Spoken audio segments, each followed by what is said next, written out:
नमस्कार दोस्तों आज हम लोग 10 क्वालिटीज़ देखेंगे एक अच्छे अभ्यर्थी या प्रतियोगी की, जो लोग भी तैयारी कर रहे हैं सिविल सर्विसेज की या किसी भी एग्ज़ाम की तैयारी कर रहे हैं। ठीक है, तो उनके लिए ये देखना है कि किस तरीके से आपके अंदर कौन सी क्वालिटीज़ एक अच्छे ऑफिसर बनने में होनी चाहिए। ठीक है, तो वो 10 क्वालिटीज़ को आज हम लोग देखेंगे और ये मेरे बनाए हुए पॉइंट्स नहीं हैं, ये दोस्तों यूपीएससी के थ्रू दिए गए पॉइंट्स हैं जो कि एक सिविल सर्विसेज एस्पिरेंट में होने चाहिए। ठीक है, तो इन चीज़ों को आज हम लोग देखेंगे और सही से समझेंगे कि इसका अर्थ क्या है, किस तरीके से ये चीज़ें होती हैं। ठीक है, तो इन सारी चीज़ों को आज देखते हुए अच्छे से आज हम लोग 10 पॉइंट को एनालाइज करेंगे। ठीक है, चलिए स्टार्ट करते हैं। पहला जो हम लोगों का सेक्शन है या पहला पॉइंट है, तैयारी की दिशा में गुणात्मक दृष्टिकोण। अब देखिए, सबसे बड़ी चीज़ ये होती है दोस्तों, तैयारी की दिशा में गुणात्मक दृष्टिकोण। सबसे पहले कोई भी एक अभ्यर्थी आता है, वो तैयारी की दिशा में बढ़ना चालू करता है। अब आप सोच के देखिए कि जो व्यक्ति तैयारी की दिशा में ही नहीं है, वो गलत डायरेक्शन में जा रहा है, तो गुणात्मक का तो अलग बात हो गई, वो तो बात की बात हो गई। एक दिशा बहुत ज़रूरी होनी चाहिए कि दिशा कौन सी सही है या गलत है। आपको सही दिशा के अकॉर्डिंग काम करना है। ठीक है, और उसमें भी जैसे मान लिया आज हमने 10% करी, तो कल की डेट में वो गुणात्मक होनी चाहिए। ठीक है, गुणात्मक नहीं भी हो तो कुछ परसेंट बढ़ के होनी चाहिए।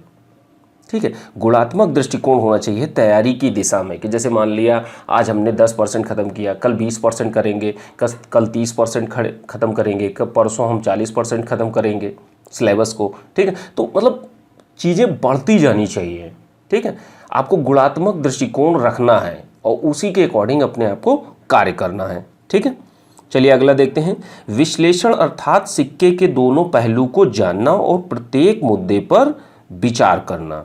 ठीक है, ये दूसरा पॉइंट है जो कि एक किसी भी प्रतियोगी जो किसी भी एग्ज़ाम की तैयारी कर रहे हैं उनके लिए बहुत ज़्यादा उपयोगी है। और यूपीएससी का तो ये मेन पॉइंट ही दिए गए हैं, 10 पॉइंट हैं, यूपीएससी ने ही डिसाइड किए हैं, जो कि सभी स्टेट लेवल पीसीएस और जो भी अधिकारी बनते हैं उनके लिए बहुत ज़्यादा इंपॉर्टेंट है।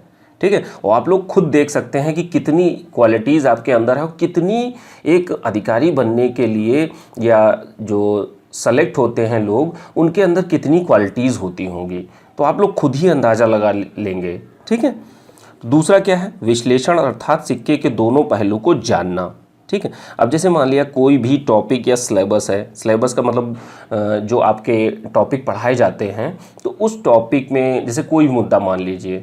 ठीक है, जैसे आजकल जो चल रहा है पीएनबी बैंक का घोटाला। ठीक है, तो आपको इसको क्या करना होता है, आपको निष्पक्ष रूप से दोनों पहलू को देखना है और उसको विश्लेषण करना है। ठीक है, एनालिसिस करनी है उसकी, अच्छे से दोनों पहलू को जानना है। अब जैसे मान लिया कोई किसी कास्ट या धर्म जाति से बिलोंग करता है, ठीक है, तो यूपीएससी क्या चाहता है, ठीक है, जो हमारा पीएससी है वो क्या चाहता है कि आप बिल्कुल निष्पक्ष होके एक मुद्दे पर अपनी राय दें।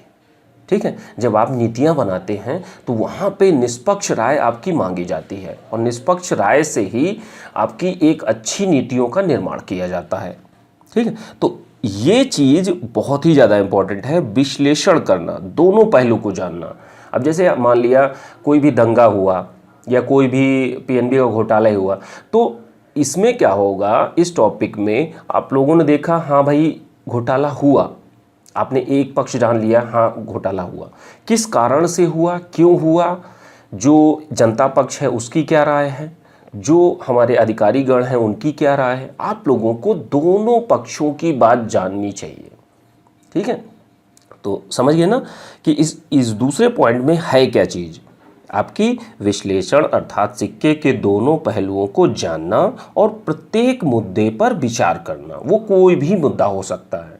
ठीक है, तीसरा क्या है, क्या महत्वपूर्ण है, जरूरी है और उसकी पहचान करना। अब देखिए, जैसे आप तैयारी करना स्टार्ट करते हैं या जो लोग तैयारी कर रहे हैं, अब देखिए प्रायोरिटी क्या है, प्रायोरिटी ये है हम लोगों की कि इस समय एग्ज़ाम लगा हुआ है 8 अप्रैल को। ठीक है, बहुत से लोग ये भी बता रहे हैं कि एग्ज़ाम टलेगा नहीं टलेगा। आप केवल अपनी प्रायोरिटी को सेट करिए, बस, और कुछ नहीं। देखिए, टलेगा एग्ज़ाम वो बात की बात है, ठीक है, टलेगा तो सभी के लिए टल जाएगा, लेकिन आप अपनी तैयारी तो करते रहिए। आप ये मान के चलिए कि 8 अप्रैल को जब तक आयोग की कोई ऑथेंटिक न्यूज़ नहीं आ जाती तब तक आपको बिल्कुल जैसे तैयारी कर रहे हैं वैसे ही करना है, ठीक है। तो अब यहाँ महत्वपूर्ण जरूरी क्या हो जाता है, सही चीज़ की पहचान करना। और क्या जरूरी है, जरूरी यही है कि आप लोगों को तैयारी करते रहना चाहिए। आप लोगों को इन सब बातों से कोई लेना देना नहीं होना चाहिए कि एग्ज़ाम टलेगा या नहीं टलेगा। हम लोग तो बस केवल 8 अप्रैल के अकॉर्डिंग ही मेहनत करेंगे, ठीक है। अब ज़रूरी क्या है, जैसे एक दूसरा पॉइंट भी देख सकते हैं कि ज़रूरी में क्या समझेंगे, ठीक है, कि क्या महत्वपूर्ण है, क्या ज़रूरी है। तो जैसे मान लिया होली आ रही है या कोई भी त्यौहार आता है, तो इस समय एग्ज़ाम के समय आप लोगों का सबसे पहला कर्तव्य क्या होता है कि आप लोगों को पढ़ाई करनी होती है, ठीक है। अब बहुत से लोग एक एक हफ्ते या 15 दिन पूरा बिता के आएंगे कि हाँ चलिए 15 दिन घूम लेते हैं, घर जाते हैं, घर में रुकते हैं, होली मनाते हैं। देखिए दोस्तों, होली हर साल आएगी, लेकिन एग्ज़ाम इसी बार आपको क्रैक करना है, ठीक है। तो कहीं ना कहीं आपको छोटी छोटी चीज़ों का बलिदान देना ही पड़ेगा। आपको नहीं जाना चाहिए घर, कोई बात नहीं, हम अगली होली और इससे अच्छे मनाएंगे, क्योंकि जब उस समय आप सेलेक्ट हो चुके होंगे तो आप उस समय बहुत अच्छी तरीके से होली मनाएंगे। और ऐसा नहीं है होली कहीं जाने नहीं वाली है, या होली ही नहीं, मतलब कोई भी त्यौहार हो, जो भी त्यौहार आएंगे सभी हर साल मनाए जाते हैं, ठीक है।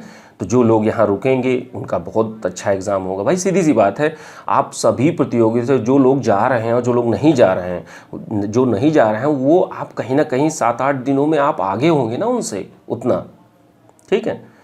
और जिन लोगों की तैयारी कंप्लीट है उनको भी लगता है, तो आप ये देखिए कि जिन लोगों की तैयारी हो चुकी है उनको लगेगा हाँ यार मैंने तैयार कर लिया है, वो रिवीजन में कमी करेंगे, ठीक है। तो आप लोगों को ऐसा, जो लोग भी सुन रहे हैं, मेरी आपसे रिक्वेस्ट है कि आप लोग सही चीज़ को पहचानिए, उसके अकॉर्डिंग काम करिए, ठीक है। और हो सके तो नहीं ही जाइए, कोई ज़रूरत नहीं है। अगर घर पे जो लोग घर से तैयारी करते हैं उनकी तो भाई कोई बात नहीं, उनको तो मतलब अल्टीमेटली रहना ही पड़ेगा घर में और मनानी ही पड़ेगी, लेकिन जो लोग बच सकते हैं वो बचिए। और जाने की कोई ज़रूरत नहीं है। आप सोच के देखिए ना, 4 से 5 दिन आपके ऐसे ही चले जाते हैं। तो आपको सोचना है कि क्या चीज़ ज़रूरी है और क्या चीज़ सही है एग्ज़ाम के अकॉर्डिंग एक अभ्यर्थी के लिए, ठीक है। पहले के ज़माने में लोग बोला भी जाता था कि क्यों जो गुरुकुल, पहले के ज़माने में जो गुरुकुल थे वहाँ लड़कों को भेजा जाता था। तो गुरुकुल इसीलिए बनाए जाते थे, समाज और लोगों से दूर जब तक पढ़ाई होती थी तब तक वो घर नहीं लौटते थे। और आज के ज़माने में क्या है, आज का ज़माना ही पूरा अलग है। जब तक हम पूरी दुनिया को नहीं देख लेंगे, बाद में सबसे लास्ट में एक काम आता है कि हाँ चलिए अच्छा पढ़ाई कर लेते हैं, ठीक है। तो ऐसा मत करिए, ठीक है। और बाकी देखिए समय कम है, पढ़ाई जरूर करते रहिए। और जो हम थर्ड पॉइंट पर बात कर रहे थे कि क्या महत्वपूर्ण है, ज़रूरी है, ये सारी की सारी चीज़ें उसी पर बात हो रही थी, ठीक है। चलिए अगला पॉइंट देख लेते हैं। चौथा नंबर पॉइंट है ये, जो कि एक अभ्यर्थी में होना चाहिए, अधिक संख्या में पुस्तकें न पढ़ना। अब देखिए हमने क्या किया, अब बुक जो अच्छी लगी उठा के लेके चले आए, ठीक है। पढ़ते कोई नहीं है, ला के रख लिए हैं, समझ रहे हैं ना मेरी बात। तो ला के रख लिए, उसका कोई अर्थ नहीं हुआ। 10 बुकें रखे हैं, कोई फ़ायदा नहीं। एक ही बुक को 10 बार पढ़िए, ठीक है। पॉलिटी के हमारे पास में ब्रजकिशोर शर्मा भी है, और आपकी वाणी भी है, और आपकी लक्ष्मीकांत भी है, और डी बसु भी है। लाने का कोई फ़ायदा नहीं, एक ही बुक लक्ष्मीकांत से ही पढ़िए, ठीक है। तो कहने का मतलब ये है, जो चौथा पॉइंट था, अधिक संख्या में पुस्तकें ना पढ़ना, ये एक अभ्यर्थी की सही पहचान होती है, ठीक है। कम पढ़ के उसको अपने अंदर आत्मसात करते हुए अच्छे से उसको प्रदर्शित करना, ठीक है। अच्छे तरीके से जीतने वाले कहते भी हैं कि जीतने वाले कोई अलग कार्य नहीं करते, जीतने वाले केवल हर कार्य को अलग ढंग से करते हैं, अलग मैनर में करते हैं, ठीक है, एक अलग वे में करते हैं, इसलिए वो जीतते हैं। नहीं तो सभी लोग वही बुक पढ़ते हैं, सभी लोग एक ही काम करते हैं, सेलेक्ट कुछ ही लोग होते हैं। तो उन लोगों के कार्य जो हैं वो डिफरेंट होते हैं, सीधी सी बात है, ठीक है। तो इन सब चीज़ों को आप लोग ध्यान रखिए। चलिए आगे देखते हैं 5वां नंबर क्वेश्चन। एक मानक समाचार पत्र या पत्रिका का निरंतर अध्ययन करना। जैसे मान लिया आपका एक न्यूज़पेपर है और एक मंथली मैगजीन है, तो दोनों को आप एक अभ्यर्थी को बिल्कुल उसका निरंतर अध्ययन हर मंथली करना ही चाहिए, हर मंथ करना ही पड़ेगा आप लोगों को। ठीक है, जो लोग भी बिल्कुल कठिन परिश्रमी और स्मार्ट वर्क तरीके से अच्छे से कार्य करते हैं और एक अच्छे अभ्यर्थी हैं, उनके अंदर ये क्वालिटीज़ होनी चाहिए। ठीक है, चलिए आगे देखते हैं। 6वां पॉइंट हमारा क्या है? किसी समसामयिक मुद्दे पर आलोचनात्मक लिखने का प्रतिदिन अभ्यास करना।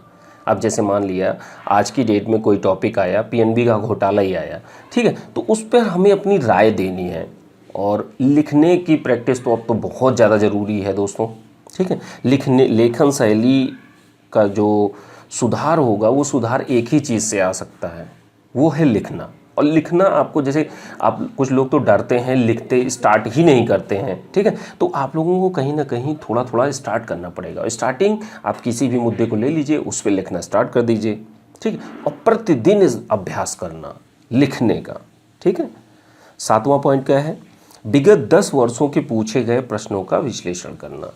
अब ये देखिए, प्रीवियस ईयर के क्वेश्चन लोग क्यों बोलते हैं? जो व्यक्ति भी पहली बार तैयारी में शामिल हो रहा होता है तो उसको यही बोला जाता है कि आप आज से ही सबसे पहले आप क्वेश्चनों का पैटर्न समझिए, पैटर्न है क्या। ठीक है, उन सब चीज़ों का अच्छे से उपयोग करिए। जो आपके प्रीवियस ईयर में आए क्वेश्चन है, सबसे पहले उसी को देखने की बात कही जाती है, बाद में आप बुक पढ़िए जाके। भाई सीधी सी बात है, बुक तो एक महासागर है, आपको मोती उसमें से ढूंढना है। ठीक है, तो वो आपको क्वेश्चन ही बताएंगे ना कि यार आपको कौन कौन से टॉपिक पढ़ने हैं। ठीक है, चलिए आगे देखते हैं। 8वां नंबर क्वेश्चन, 8वां जो आपका पॉइंट है, इंटरनेट और आईटी सेवाओं का प्रभावी उपयोग करना। ये एक अभ्यर्थी की जो 8वीं विशेषता है, एक बहुत ही ज़्यादा इम्पोर्टेंट है, जिसमें मोस्टली लोग टाइम वेस्ट ही करते हैं। ठीक है, व्हाट्सअप हो गया, फेसबुक हो गया और ऑनलाइन जितनी भी चीज़ें हैं, ठीक है, जो आपकी पढ़ाई की चीज़ नहीं है उसको मत देखिए। व्हाट्सअप फेसबुक को बिल्कुल ख़त्म कर दीजिए कुछ दिनों के लिए। सब चीज़ अच्छी लगेंगी, जब सिलेक्शन हो जाएगा उसके बाद आप कुछ भी करिए, सब अच्छा रहेगा। लेकिन इस समय इंटरनेट और आईटी सेवाएं जितनी भी हैं उनका सदुपयोग कीजिए। ठीक है, ये एक अभ्यर्थी के गुण हैं। ठीक है, क्वालिटी बताई गई है। चलिए आगे देखते हैं। 9वां नंबर जो पॉइंट है वो कौन सा है? दबाव के बजाय निरंतरता पर फोकस करना। अब इसका क्या अर्थ है? इसका अर्थ एक बताया गया है कि जैसे कोई अभ्यर्थी है, अब प्रेशर में है, 1 महीना बचा है या 3 महीने बचे हैं, अब आपको कार्य करना है, अब किस तरीके से किया जाए। ठीक है, अब वो दबाव में है, बिल्कुल हाई प्रेशर में चल रहा है कि अब किस तरीके से क्या करें, खूब प्रेशर में है, ऐसा कुछ नहीं होता। ठीक है, दबाव से आप ऊपरिए, अपने जो आपकी शेड्यूल है उसको बनाइए, बनाने के बाद आप स्टार्ट करिए और निरंतरता बनाए रखिए। कंटिन्यूटी बहुत ज़रूरी है। ठीक है, जो आपकी कंटिन्यूटी है वो आपकी बहुत ही ज़्यादा ज़रूरी होती है दोस्तों। एक एग्ज़ाम के लिए आप भले ही 6 घंटे ही पढ़ें, लेकिन डेली पढ़ें। अब ऐसा नहीं कि एक दिन 6 घंटे पढ़ लिए, अगले दिन गोला मार दिया, फिर अगले दिन हमने 15 घंटे पढ़ डाले, हमने कहा अच्छा कवर कर लिया। हमने कवर ववर नहीं होता है, डेली का जो शेड्यूल होता है उसी के अकॉर्डिंग अच्छे से आपकी पढ़ाई होती है। ठीक है, तो दबाव के बजाय निरंतरता पर एक अच्छा अभ्यर्थी फोकस करता है। ठीक है, और 10वां पॉइंट क्या है? अपनी क्षमता का सर्वाधिक उपयोग करना। ठीक है, अब मैं आप ही लोगों से, जो लोग भी सुन रहे हैं इसको, मैं आपसे ही पूछता हूँ। ठीक है, आप मुझे बताइए, बहुत से एग्ज़ामों में या आज की जिन लोगों का भी सिलेक्शन हो रहा है, पीटी हो रहा है, मेंस हो रहा है, इंटरव्यू देने जा रहे हैं, जिन लोगों का नहीं होता उनसे आप पूछ के देखिए या अपने मन में ही एक बार क्वेश्चन करिए कि क्या आपने अपनी क्षमता का सर्वाधिक उपयोग किया है? नहीं किया होगा। आप अगर दिल से पूछेंगे कि आपने अपनी क्षमता का सर्वाधिक उपयोग किया, नहीं किया होगा, आपके अंदर से आवाज़ आएगी कि हाँ मैंने नहीं किया, अभी मुझे मेहनत मैं इससे कहीं अधिक कर सकता हूँ, लेकिन मैंने नहीं की, वो टाइम मैंने कहीं और इन्वेस्ट किया, उसी का रिज़ल्ट आया।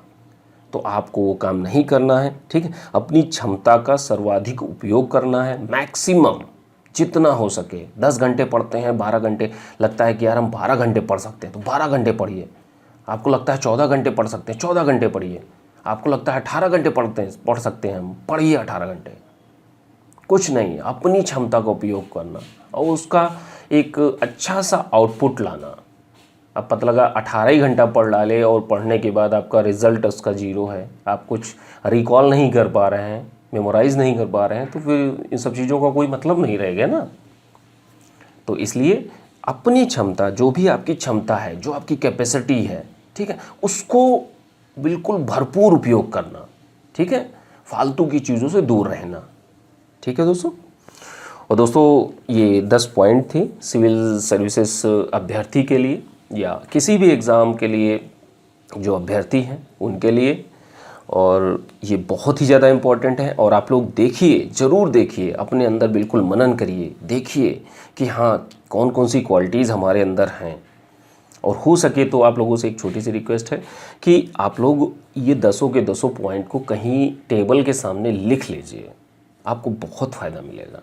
जहाँ भी आप स्टडी करते हैं या पढ़ते हैं वहाँ उसके सामने आप लिख सकते हैं, ठीक है। लिखने पे आपको डेली वो चीज़ें दिखाई देंगी कि हमको क्या करना है और क्या नहीं करना, ठीक है। उससे आपको बहुत फ़ायदा मिलेगा। और सबसे पहले ही मैंने बताया था कि ये मेरे पॉइंट नहीं हैं, ये यूपीएससी के जारी किए हुए गाइडलाइन में है, ठीक है, कि ये 10 क्वालिटीज़ एक अच्छे सिविल सर्विसेज एस्पिरेंट में होनी चाहिए, ठीक है। चलिए ठीक है दोस्तों। और दोस्तों अगर कोई भी प्रॉब्लम हो या क्वेरी हो तो आप लोग पीसीएस एकेडमी का एक चैनल है पीसीएस एकेडमी के नाम से टेलीग्राम पर, तो आप लोग उसको ज्वाइन कर सकते हैं, ठीक है, और डायरेक्टली बात कर सकते हैं। कोई भी क्वेरी हो, कोई दिक्कत हो आप लोगों को तैयारी में, ठीक है। और दोस्तों बस आप लोगों से एक छोटी सी रिक्वेस्ट है, आप लोगों से बस छोटी सी रिक्वेस्ट या फेवर चाहता हूँ आप लोगों से कि वीडियो को लाइक और शेयर ज़रूर करें फेसबुक और व्हाट्सएप के माध्यम से, जिससे दूसरे लोगों को भी ये लाभ पहुंचा सके, ठीक है। चलिए ठीक है, थैंक यू सुनने